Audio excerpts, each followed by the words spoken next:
Perkenalkan, nama saya Erna Istiana, orang tua dari Farah Nabila dengan panggilan Nabila.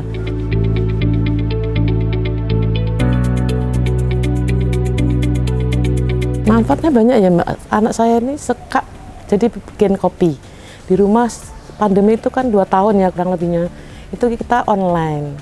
Jadi dia bisa sendiri. Kebetulan kita juga beli alatnya untuk supaya dia mandiri lah, membuat sendiri semuanya. Semua orang itu sama, dikasih Allah itu untuk otak, berpikir, akal itu manusia biar dia bisa mandiri semuanya, dia bisa, oh aku nih ternyata nggak ada bedanya. Sekarang itu dengan adanya Potat itu kan banyak membantu ya untuk Nabila-Nabila kecil yang belum tahu di mana sih saya mau menaruh anak saya yang berkebutuhan khusus supaya ada lingkungannya yang khusus buat dia, jadi kita nggak akan cari kemana-mana, jadi lingkupnya di situ aja.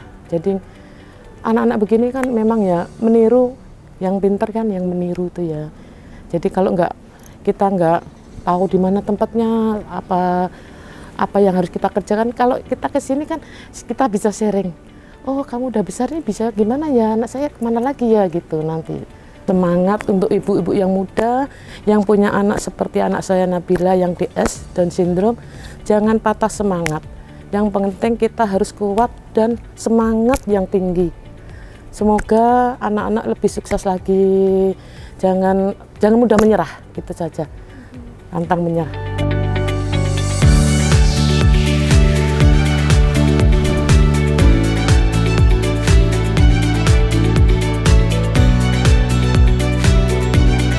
Halo, nama aku Farah Nabila. Nama aku Vanessa. Koki. Jadi loter.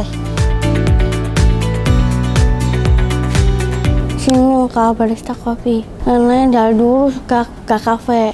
Seneng, aku bikin sendiri. Bisa. Buat papi bikin kopi. Pagi-pagi bikin kopi, malam bikin lagi. Makasih ya Potat, karena aku bisa semoga aku supaya bisa. Terima kasih banyak untuk tas, untuk barista kopi. Saya senang, bangga banget. Teman-teman harus belajar semangat.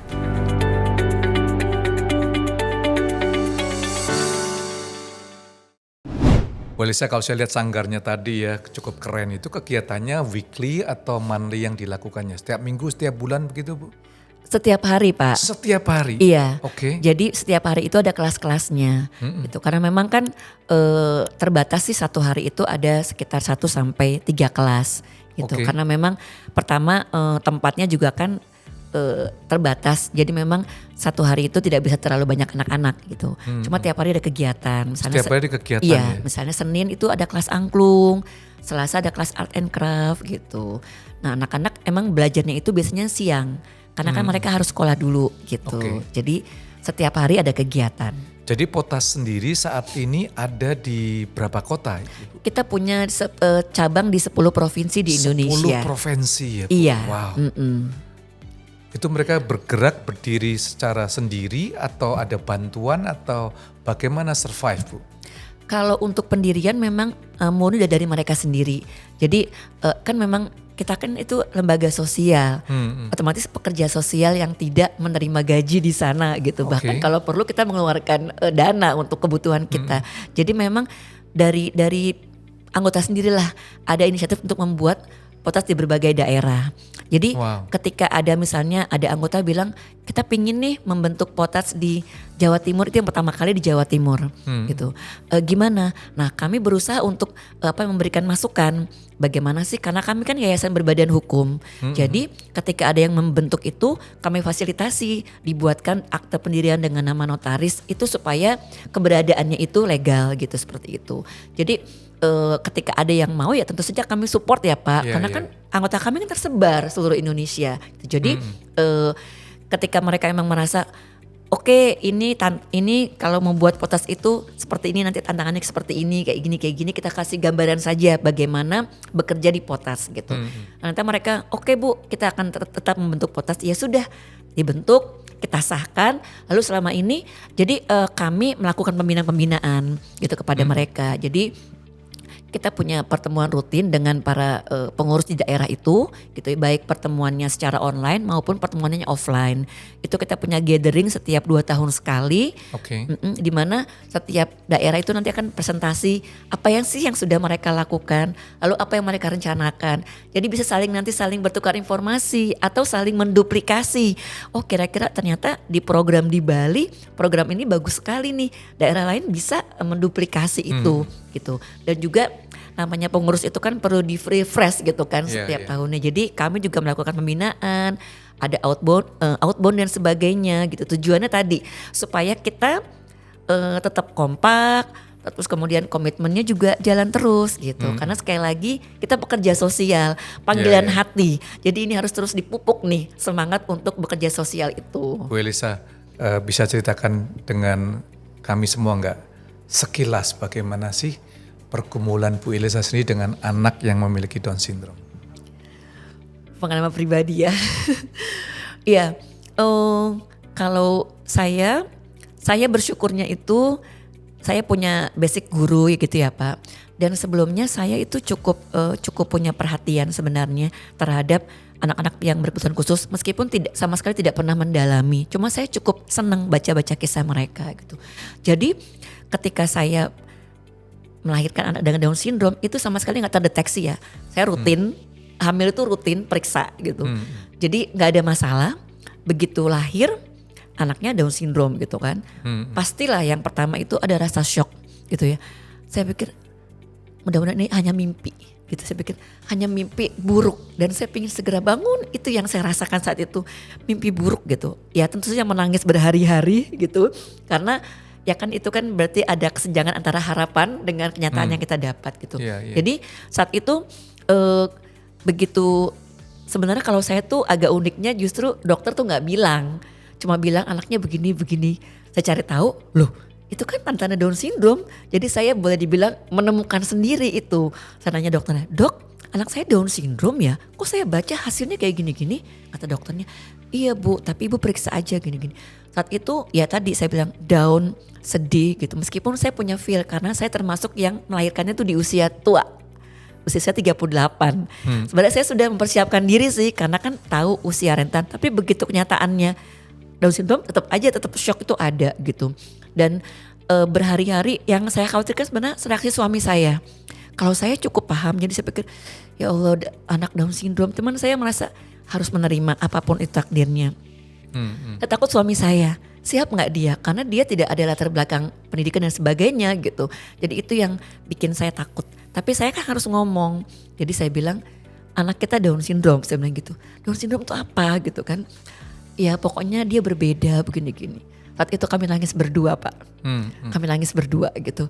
Ini anak yang kami rencanakan. Artinya gak ada yang istilahnya kebobolan dan sebagainya. Emang anak yang kami impikan gitu. Meskipun anak ketiga ya. Tapi jaraknya jauh sama kakaknya gitu.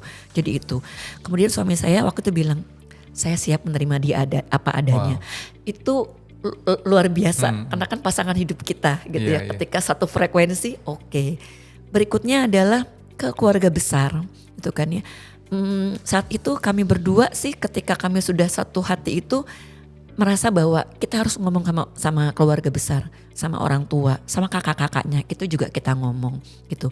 Jadi sebenarnya kalau dari kami pribadi dan juga keluarga cukup mulus gitu. Tapi sebenarnya tantangan itu justru kepada saya sendiri gitu. Saat itu saya masih bekerja, rasanya saya berpikir aduh pingin banget gitu ya berhenti bekerja gitu, fokus sama anak saya gini-gini. Tapi kan saat itu keadaan tidak memungkinkan. Jadi bekerja terus lanjut tapi sebenarnya sebagian hati tertinggal gitu. Di situ struggle saya.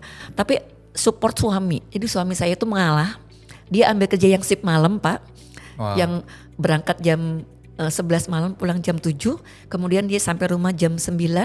Gak lama mandi nganter anak terapi. Suami saya hampir tiap hari seperti itu, gitu ya.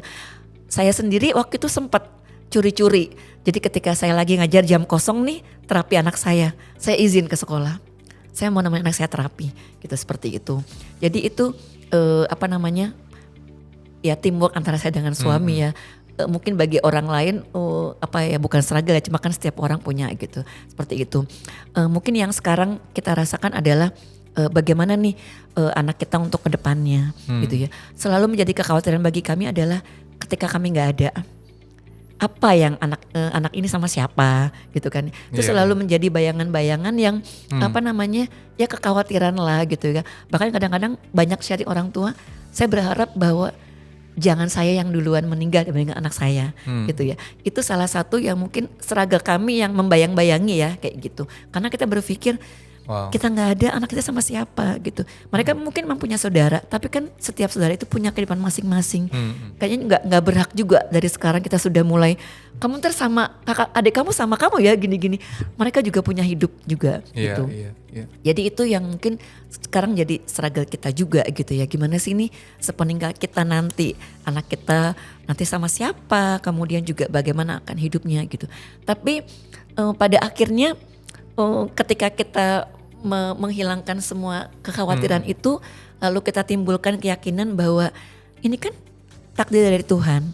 Gak mungkin Tuhan itu gak menyiapkan segalanya buat anak kita. Yakin setiap anak akan ada rezekinya, termasuk juga ketika dia hidup, ketika kita gak ada. Jadi itu yakin. Dan dengan saya gabung di Potats, justru saya jadi merasa bahwa kekhawatiran-kekhawatiran itu yang selama ini bayang itu jadi terbantahkan gitu. Misalnya anak kita nanti nggak bisa kerja, nggak bisa gini. Ternyata anak-anak Potats itu ada yang bisa bekerja, ada yang bisa magang, ada yang bisa ini. Jadi ketika saya bekerja di Potats, saya justru mendapatkan banyak sekali pencerahan lah. Bayangan kekhawatiran, kemudian juga bayangan masa depan yang suram itu ternyata terbantahkan gitu, meskipun perjalanan panjang, tapi optimis. Gitu. Bu Ilesa bersama suami sekarang bahkan kakak-kakaknya bisa menerima ya. Untuk adiknya yang ketiga ini sesuatu yang luar biasa ya Bu ya. Dan Bu Ilesa langsung bisa terjun di Potas ini dan mengubah aib menjadi satu kesempatan menolong banyak orang tua yang ada di Indonesia ini. Luar biasa sekali, salut nih Bu Elisa ya. Bu Elisa, kalau kita ngelihat anak-anak Down syndrome ya, sudah pasti orang tua mengalami pergumulan, tuduhan demi tuduhan, jangan-jangan karena dosa saya, kelemahan saya, bla bla bla bla bla. Bu Elisa bisa memberikan tips-tips nggak untuk para orang tua yang mungkin melihat program ini, Bu? Kalau sebenarnya tips-tipsnya itu yang pertama begini, bagi para orang tua yang punya anak dengan Down syndrome, sekali lagi kita merasakan, kita bisa menyampaikan ya, mengedukasi bahwa anak Down syndrome itu sama seperti anak-anak yang lain gitu ya, yakin gitu. Karena kan kita anaknya sudah besar-besar, sudah melalui proses fase itu. Jadi meskipun fase awal-awal itu adalah fase yang berat, tapi yakin bahwa anak-anak kita itu akan membawakan juga kebahagiaan tersendiri. Kami semua merasakan Pak, dengan punya anak dengan Down syndrome itu kalau kita bilang rezeki lebih terbuka lancar, kemudian juga sebagai kita keluarga itu lebih solid karena kita merasa nih ada satu nih, kita harus solid gitu demi anak kita. Jadi banyak keberkahan hidup itu yang terbuka gitu. Dan juga termasuk juga kita punya saudara yang luar biasa Pak. Saya kemana aja ke daerah-daerah itu ketemu anak dengan Down syndrome berasa saudara gitu. Jadi sebenarnya yang kita anggap punya anak Down syndrome itu sebuah aib, sebuah hal yang berat, memang berat. Tapi ketika kita menjalani dengan ikhlas, yakin bahwa setelahnya nanti kita akan menemukan banyak sekali kebaikan-kebaikan gitu. Dan anggapan bahwa anak kita itu aib itu tidak terbukti sama sekali. Karena banyak anak-anak kita yang berpotensi bagus, yang berprestasi gitu. Dan jangan lupa masuk di parent support group. Di situ kita bisa berbagi ketika kita down, lalu kita curhat di grup, banyak sekali Pak yang menguatkan kita. Jadi kalau mau join Potas gimana Bu? Silakan saja. Kita kan punya medsos, ada Facebook, ada Instagram Potas. Silakan DM aja di situ admin. Dan juga kita rutin banget kok Pak, maksudnya setiap. Jadi silakan sepanjang anaknya Down syndrome gabung saja. Nanti kita biasanya akan ada dari admin itu akan ditanya dulu, memastikan benar nggak anaknya Down syndrome gitu. Dan itu nggak perlu biaya, nggak perlu banyak birokrasi. Pokoknya sepanjang anaknya Down syndrome hubungi admin kami atau hubungi Potats Instagramnya, nanti langsung akan direspon gitu. Bu Elisa, kalau kita ngelihat ya Indonesia sendiri, apa sih tantangan terutama untuk Bu Elisa maupun Potas sendiri, Bu?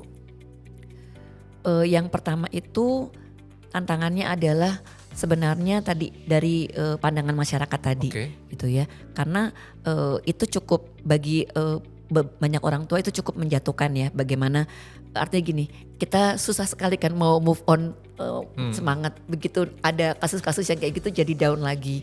Itu tantangan bagi kami ya, sikap masyarakat yang memang belum menerima gitu. Dan kedua sebenarnya tadi dari segi pemerintah juga gitu. Kami merasakan bahwa dukungan bagi kami itu boleh dibilang masih kurang gitu ya.